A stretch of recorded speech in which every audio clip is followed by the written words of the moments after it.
الحمدللہ والصلاة والسلام علی رسول اللہ اعوذ باللہ من الشیطان الرجیم بسم اللہ الرحمن الرحیم۔ سورہ زمر کی آیت نمبر 73 ہے۔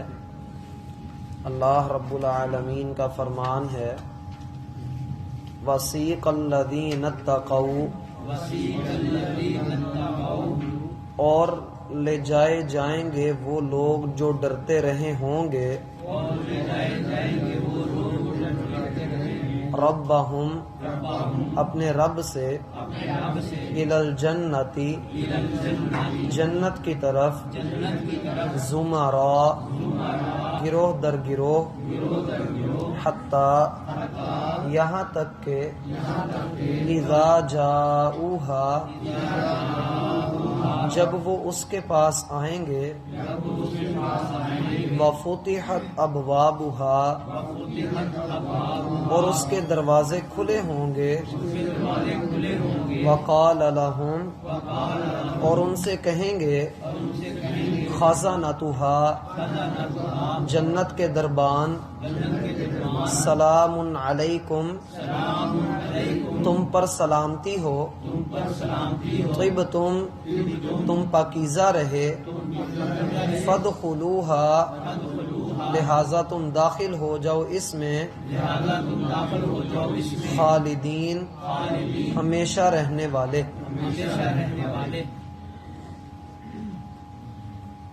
احباب ذی وقار، اللہ تعالی نے قرآن کریم کو جن مقاصد کے لیے نازل فرمایا ہے، ان میں ایک مقصد یہ بھی ہے کہ لِتُبَشِّرَ بِهِ الْمُتَّقِينَ وَتُنذِرَ بِهِ قَوْمًا لُدًّا، کہ اس قرآن کے ذریعے تقوی والوں کو بشارت دی جائے، خوشخبری دی جائے، اور انجام سے آگاہ کر دیا جائے اس قوم کو جو سرکشی میں پڑے ہوئے ہیں۔ آیت نمبر 71 اور 72 میں ہم نے کفار کے انجام کو پڑھا، اور اب آیت نمبر 73 سے لے کر سورت کے آخر تک ان لوگوں کے انجام کا ذکر ہے جو اپنی پوری زندگی اللہ تعالی کے لیے گزارتے ہیں اور اس سے ڈرتے رہتے ہیں۔ اللہ تعالیٰ فرماتے ہیں وَسِيقَ الَّذِينَ اتَّقَوْا رَبَّهُمْ، اور وہ لوگ چلائے جائیں گے جو اپنے رب سے ڈرتے رہے۔ آپ آیت نمبر 71 میں دیکھیے تو وہاں پر بھی یہی الفاظ ہیں وَسِيقَ الَّذِينَ، آیت نمبر 73 میں بھی وَسِيقَ الَّذِينَ کے ہی الفاظ ہیں۔ ہم نے جب وہ والی آیت پڑھی تھی تو ہم نے کہا تھا کہ یہاں پر مراد ہے کہ کافروں کو بڑا ذلیل کر کے، ذلت کے ساتھ چہرے کے بل گھسیٹ کر اللہ جہنم کی طرف لے کر جائے گا۔ یہاں پر بھی الفاظ وہی ہیں، لیکن ہم یہاں پر اول تو یہ کہہ ہی نہیں سکتے کہ اللہ تعالیٰ سے ڈرنے والوں کو بھی ذلیل کر کے لے جایا جائے گا۔ تو پھر سوال یہ آتا ہے کہ الفاظ وہاں پر بھی وہ ہیں اور یہاں پر بھی وہی ہیں، الفاظ تو ایک جیسے ہیں، تو پھر ہم اس کے مفہوم کے اندر تبدیلی کیوں کر رہے ہیں؟ اس کا پہلا جواب تو یہ ہے کہ ان کا جو انجام ہے، ان کے اعمال چونکہ مختلف ہیں تو انجام بھی مختلف ہے۔ اللہ تعالی نے ان لوگوں کا انجام آیت میں آگے جا کر بیان کر دیا کہ ان لوگوں کو فرشتے ڈانٹیں گے اور تانا دیتے ہوئے کہیں گے کہ تمہارے پاس اللہ کی طرف سے رسول نہیں آئے تھے، اور یہاں پر بھی انجام ذکر ہے کہ تم جنت میں سلامتی کے ساتھ داخل ہو جاؤ۔ تو گویا کہ وہاں پر ذلت اور اہانت ظاہر کی گئی ہے اور یہاں پر عزت و اکرام ظاہر کیا گیا ہے۔ دوسرا جواب جو اہل علم نے اس کا دیا ہے وہ یہ کہ ہم اکثر یہ کہتے ہیں، اور قرآن کی یہ آیت بھی ہے وَجَزَاءُ سَيِّئَةٍ سَيِّئَةٌ مِثْلُهَا، برائی کا بدلہ برائی ہے، برائی کا بدلہ برائی ہے، نیکی کا بدلہ نیکی ہے۔ تو کیا اللہ تعالی کے ہاں جب کسی کو اس کے گناہ کی سزا ملے گی تو کیا وہ اللہ تعالی کی طرف سے بھی برائی ہوگی؟ نہیں، وہ اللہ تعالیٰ کا عدل ہوگا، وہ اللہ تعالیٰ کا انصاف ہوگا، اور کافر اس کو اپنے حق میں برا سمجھ رہا ہوگا۔ اس لیے فرمایا کہ برائی کا بدلہ برائی ہے جسے تم بھی برائی سمجھو گے۔ اور جو لوگ دنیا میں اللہ تعالیٰ کے لیے اپنے آپ کو عاجز بنا کر، نیچا کر کے اللہ تعالیٰ کے سامنے جھک کر رہتے ہیں، میرا بھائی کل قیامت والے دن بھاگ انہیں کو ہی لگنے ہیں۔ فرمایا وَسِيقَ الَّذِينَ اتَّقَوْا رَبَّهُمْ، اور وہ لوگ چلائے جائیں گے جنہوں نے اپنی زندگی میں اللہ کا ڈر اپنے اوپر حاوی رکھا۔ إِلَى الْجَنَّةِ، وہ جنت کی طرف چلائے جائیں گے۔ پچھلی آیت میں تھا إِلَى جہنم، کافر جہنم کی طرف چلائے جائیں گے۔ اور یہ لوگ جو تقوی والے ہیں، آپ غور کیجئے تو اللہ تعالیٰ فرماتے ہیں ذَلِكَ الْكِتَابُ لَا رَيْبَ فِيهِ هُدًى لِّلْمُتَّقِينَ، یہ کتاب ہدایت ان لوگوں کے لیے ہے جو تقوی اختیار کرتے ہیں، اور یہاں پر انہی تقوی والوں کا انجام ہے کہ وہ چلائے جائیں گے، ان کو اللہ تعالیٰ بھیجے گا، حکم دے گا کہ آپ چلے جائیے إِلَى الْجَنَّةِ، جنت کی طرف۔ اور بعض اہل علم کا یہ کہنا ہے کہ اللہ تعالیٰ ان لوگوں کو بڑی شان و شوکت والی سواریوں پر سوار کر کے جنت کی طرف بھیجے گا۔ بہرحال اس کی دلیل تو مجھے نہیں مل سکی، یہ ضرور ہے کہ اللہ تعالیٰ عزت کے ساتھ، اکرام کے ساتھ اور بڑی ہی کمال اللہ تعالیٰ اپنی رحمت کے ساتھ ان کو جنت کی طرف بھیجیں گے۔ اب جب یہ جنت کی طرف جائیں گے تو زمرہ، گروہ در گروہ جائیں گے۔ اس کے مختلف انداز ہو سکتے ہیں۔ اول تو یہ کہ جب جنت کی طرف چلائے جائیں گے تو پہلی تقسیم جو احادیث کے اندر اور قرآن کے اندر ہمیں نظر آتی ہے وہ یہ ہے کہ سب سے پہلے انبیاء داخل ہوں گے، انبیاء کا گروہ داخل کیا جائے گا، پھر اس کے بعد صدیقین کو داخل کیا جائے گا، پھر شہداء داخل ہوں گے، پھر صالحین داخل ہوں گے، اور صالحین میں سارے جنتی ہی شامل کر دیے جائیں گے۔ دوسرا جو تقسیم کا انداز ملتا ہے، صحیح مسلم کی روایت ہے، نبی علیہ الصلوۃ والسلام فرماتے ہیں میری امت کا پہلا گروہ جو جنت میں داخل کیا جائے گا ان کے چہرے چودھویں کے چاند کی طرح روشن ہوں گے۔ جو سب سے پہلے جنت میں داخل کیے جائیں گے ان کا حساب کتاب نہیں ہوگا، اللہ ہمیں ان میں شامل فرمائے۔ کہا یہ جنت میں داخل ہوں گے تو جنت میں جا کر نہ تو تھوک پھینکیں گے، نہ ناک کی رینٹ پھینکیں گے، نہ یہ وہاں پر قضائے حاجت کریں گے، اور صبح و شام اللہ کی تعریف، اللہ کی تسبیح بیان کریں گے۔ ان کے بعد جو گروہ داخل ہوگا وہ ہوگا جو آسمان پر چمکنے والے سب سے زیادہ ستارے ہیں، اس چمک کو اپنے چہرے پر پانے والے لوگ جنت میں داخل کیے جائیں گے، یہ دوسرا گروہ ہوگا۔ اور پھر اس کے بعد ان کے قریب تر درجہ بدرجہ لوگ جنت میں داخل کیے جائیں گے۔ بعض اہل علم نے اس کے علاوہ بھی ایک تقسیم اللہ تعالیٰ نے جو قرآن کے اندر ذکر کی ہے اس کی طرف بھی اشارہ کیا ہے، اور وہ 4 طرح کے لوگ۔ پہلے وہ گروہ ہیں جو پہلی امتوں میں سے ہیں اور اسلام قبول کرنے میں اولین ہیں، پہلی امتوں کے نیک لوگ اور اسلام قبول کرنے میں نیک لوگ، پہلے لوگ جیسے سیدنا ابوبکر صدیق ہیں، سیدہ خدیجہ ہیں، سیدنا زید بن حارثہ ہیں، سیدنا بلال ہیں، آل یاسر ہے، یہ سارے لوگ اللہ تعالیٰ ان کو جنت کے اندر داخل فرمائیں گے، اور یہ جنت کے سب سے اونچے درجے پر ہوں گے۔ اس کے بعد دوسرا درجہ ہوگا ان جنتیوں کا جن کو اللہ تعالیٰ ان کے نامہ اعمال ان کے دائیں ہاتھ میں عطا فرمائے گا،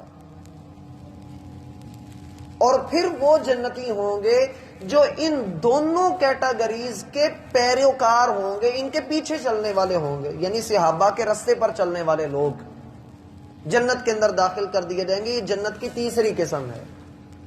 اور چوتھی قسم کے وہ لوگ ہوں گے جن کی نیکیاں اور گناہ برابر ہو جائیں گے، اللہ تعالیٰ اپنی رحمت سے پھر ان لوگوں کو جنت میں داخل کر دے گا۔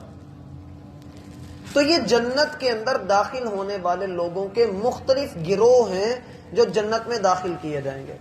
بعض اہل علم نے دو تقسیمیں بھی کی ہیں کہ دو طرح کے لوگ جنت میں داخل ہوں گے۔ ایک تو وہ ہیں جن کے بارے میں اللہ تعالیٰ سورہ دہر میں ارشاد فرماتے ہیں کہ ان کے سامنے اللہ تعالیٰ غلاموں کو بھیجیں گے جو غلام آ کر ان کی خدمت کریں گے، نوکر چاکر ہوں گے جنت میں، ان کی خدمت کی جائے گی، ان کو کھلایا پلایا جائے گا۔ اور دوسرے وہ لوگ ہیں جو خود کھائیں پیئیں گے اپنے درجے کے اعتبار سے۔ تو بہرحال بہت سارے گروہ ہیں جو جنت میں داخل کیے جائیں گے۔ امت محمد کے لیے خوشخبری یہ ہے کہ نبی علیہ الصلوۃ والسلام نے فرمایا اہل جنت کی 120 صفیں ہوں گی، اہل جنت 120 صفوں میں ہوں گے، ان میں سے میری امت کی تعداد 80 صفوں میں صرف میری امت ہوگی، یعنی پوری جنت کی تعداد کا اہل جنت کا 2/3 امت محمد ہوگا۔ جنت کے اندر جب یہ لوگ داخل کر دیے جائیں گے، آپ پچھلی آیت کے اوپر بھی نظر رکھیے گا، الفاظ بالکل ایک جیسے ہیں، حتی اذا جاؤہا، یہاں تک کہ جب وہ جنت کے پاس آئیں گے۔ پچھلی بھی بات یہی ہے کہ یہاں تک کہ وہ جہنم کے پاس آئیں گے، لیکن اب آگے فرق ہے۔ پچھلی آیت میں دیکھیے وہاں پر لفظ ہے فتحت ابوابہا، اور یہاں پر ہے وفتحت ابوابہا، یعنی وہاں پر واو نہیں ہے، یہاں پر واو موجود ہے۔ دیکھیے آیت نمبر 71 میں فتحت کے ساتھ واو موجود نہیں ہے، اور آیت نمبر 73 میں جو ہم پڑھ رہے ہیں اس میں فتحت کے ساتھ واو موجود ہے۔ میرا بھائی اس واو کا معنی یہ ہوتا ہے، اس واو کا معنی یہ ہے کہ جب وہ جنت میں پہنچیں گے اس حال میں وہ جنت کو دیکھیں گے کہ جنت کے دروازے کھلے ہوئے ہوں گے، جبکہ جہنم پر پہنچنے والوں کے لیے دروازے کھلے نہیں تھے، بعد میں کھولے گئے تھے۔ یہ بالکل ویسا ہی انداز ہے جیسا ہم کسی مہمان کی آمد سے پہلے ہی دروازہ کھول کر اس کا انتظار کر رہے ہوتے ہیں۔ اللہ تعالیٰ جنت کے فرشتوں کو اس بات کا پابند کریں گے کہ جنتی جنت کی طرف چل کر آ رہے ہیں، دروازے پہلے سے ہی کھول دیجئے۔ اب جب جنتی جنت کی طرف چل کر جائیں گے تو درمیان میں ایک مقام ایسا آئے گا جس کو پل صراط کہا جاتا ہے۔ اس پل صراط کے بارے میں اللہ کا فرمان ہے وَإِن مِّنكُمْ إِلَّا وَارِدُهَا، تم میں سے ہر ایک، خواہ وہ نیک ہے خواہ وہ برا ہے، اس کو اس پل کے اوپر سے گزرنا ہی پڑے گا۔ اللہ ہمارا گزرنا آسان فرمائے۔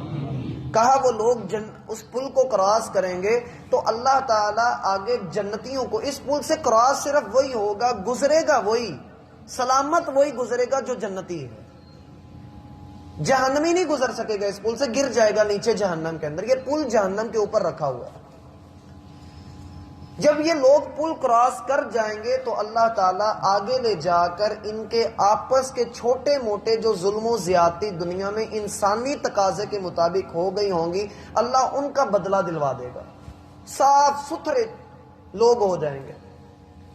اب یہ لوگ جنت کی طرف جب جائیں گے تو جنت کے دروازے حدیث میں آتا ہے بند ہوں گے۔ لوگ سب سے پہلے آدم علیہ السلام کے پاس جائیں گے اور ان سے کہیں گے کہ آپ جنت کا دروازہ کھلوائیے۔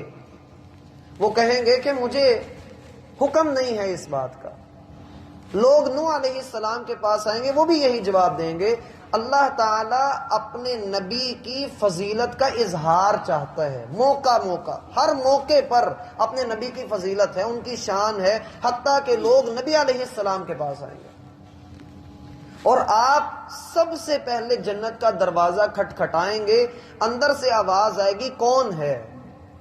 آپ علیہ الصلوۃ والسلام فرمائیں گے میں محمد صلی اللہ علیہ وآلہ وسلم۔ وہ جواب دے گا، جنت کا جو فرشتہ ہے وہ جواب دے گا کہ مرحبا، مجھے یہی حکم ہوا تھا کہ صرف آپ کے لیے سب سے پہلے جنت کا دروازہ کھولوں۔ پھر جنت کا دروازہ کھول دیا جائے گا، اور جنت کے میرا بھائی 8 دروازے ہیں۔ نبی صلی اللہ علیہ وآلہ وسلم فرماتے ہیں 2 دروازوں کے درمیان، یعنی ایک دروازے کا جو 2 پٹ ہیں اس کے، ان کا اتنی چوڑائی ہے کہ 40 سال تک بندہ سفر کرتا رہے وہ چوڑائی ختم نہیں ہوگی۔ لیکن قیامت کا دن وہ ایک ایسا دن ہے، واحد دن ہے، جب وہ دروازہ بھی لوگوں کی کثرت کی وجہ سے بھر جائے گا۔ جنت کے وہاں پر 8 دروازے ہیں، ان 8 دروازوں کے نام بھی حدیث کے اندر ذکر کیے گئے ہیں۔ مثلا باب الصلاح، نماز کا دروازہ، اس میں سے وہی لوگ داخل ہوں گے جو نماز ادا کرنے والے۔ بڑی مشہور حدیث ہے باب الریان، جس میں صرف روزے دار داخل ہوں گے۔ باب الصدقہ، جس میں وہ لوگ داخل ہوں گے جو دنیا میں صدقہ کرنے والے۔ غرض یہ کہ 8 دروازے ہیں، اور ہر دروازے سے آواز دی جائے گی کہ فلاں آدمی کی انٹری یہاں سے ہونی ہے۔ سیدنا ابو بکر صدیق رضی اللہ عنہ نے کہا ہے اللہ کے رسول، ہر بندہ اپنے اپنے دروازے سے داخل ہوگا، بھلا کوئی ایسا خوش نصیب بھی ہوگا جسے ہر دروازے سے آواز دی جائے گی؟ نبی علیہ السلام نے فرمایا ہاں، وَأَرْجُو أَن تَكُونَ مِنْهُمْ یا ابا بکر، اور مجھے لگتا ہے ابو بکر ہاں ایسے ہی ہوگا، اور تو انہی میں سے ایک آدمی ہے۔ اللہ ہمارا شمار بھی ایسے لوگوں میں کرے۔ نبی علیہ السلام کا فرمان ہے جو وضو کرے اور وضو کے بعد یہ کلمات کہے اشہد اللہ الہ الا اللہ وحدہ لا شریک لہ واشہد ان محمدا عبدہ ورسولہ فتحت لہ ابواب الجنت الثمانیہ، اس کے لیے جنت کے 8 دروازے کھول دیے جاتے ہیں۔ اس کی بقیہ تفصیل انشاءاللہ ہم اپنی اگلی ملاقات میں دیکھیں گے۔ سبحانک اللہم و بحمدک، الحمدللہ والصلاۃ